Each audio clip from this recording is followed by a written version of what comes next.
రావణ కాష్టంలా రగులుతున్న పశ్చిమాసియాలో ఉద్రిక్తతలు ఇప్పట్లో సద్దుమణిగేలా కనిపించడం లేదు. అమెరికా, ఇరాన్ మధ్య ఒప్పందం కుదురుతుందనుకుంటున్న సమయంలో శాంతి చర్చలు విఫలమయ్యాయి. అయితే ఈ చర్చలు విఫలమవడం వెనుక ఇరుదేశాల పరస్పర అపనమ్మకమే ప్రధాన కారణంగా తెలుస్తోంది. అసలు ఒప్పందం కుదరకపోవడానికి అమెరికా, ఇరాన్ పట్టువిడుపుల ధోరణితో వ్యవహరించడమే కారణమన్న విమర్శలు వ్యక్తమవుతున్నాయి.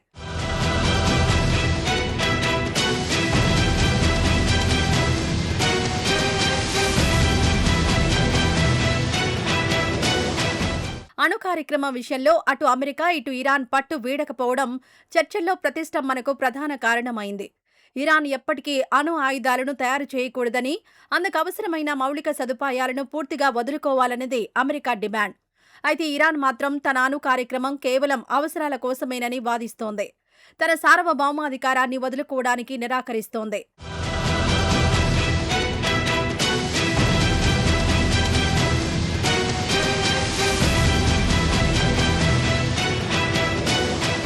ప్రపంచ చమురు రవాణాలో అత్యంత కీలకమైన హార్మూజ్ జలసంధిపై నియంత్రణ విషయంలో ఇరు దేశాల మధ్య తీవ్ర విభేదాలున్నాయి. ఈ ప్రాంతంలో అంతర్జాతీయ నౌకల రాకపోకలకు పూర్తి స్వేచ్ఛ ఉండాలని, ఇరాన్ తన జోక్యాన్ని విరమించుకోవాలని డిమాండ్ చేస్తోంది. అయితే ఈ జలసంధి తమ భద్రతా పరిధిలోకొస్తుందని, దానిపై నియంత్రణను వదులుకునే ప్రసక్తే లేదని ఇరాన్ అంటోంది.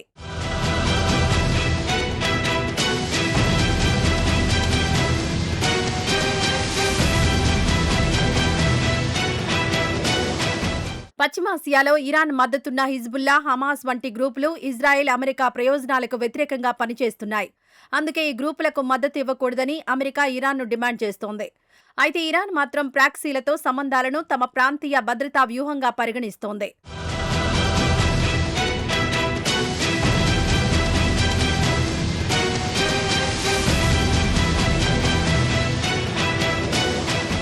ఇరాన్ తన బాలిస్టిక్ మిసైల్ ప్రోగ్రాంను కూడా నిలిపివేయాలని అమెరికా డిమాండ్ చేస్తోంది. కానీ ఇరాన్ అందుకు ఏమాత్రం సమ్మతించడం లేదు. మరోవైపు అమెరికా విధించిన అన్ని ఆర్థిక ఆంక్షలను తక్షణమే ఎత్తివేయాలని, గతంలో జరిగిన నష్టానికి పరిహారం చెల్లించాలని ఇరాన్ పట్టుబడుతోంది. అయితే హార్మోజ్ విషయంలో వెనక్కి తగ్గితేనే ఆర్థిక ఆంక్షలు తొలగిస్తామని అమెరికా చెబుతోంది.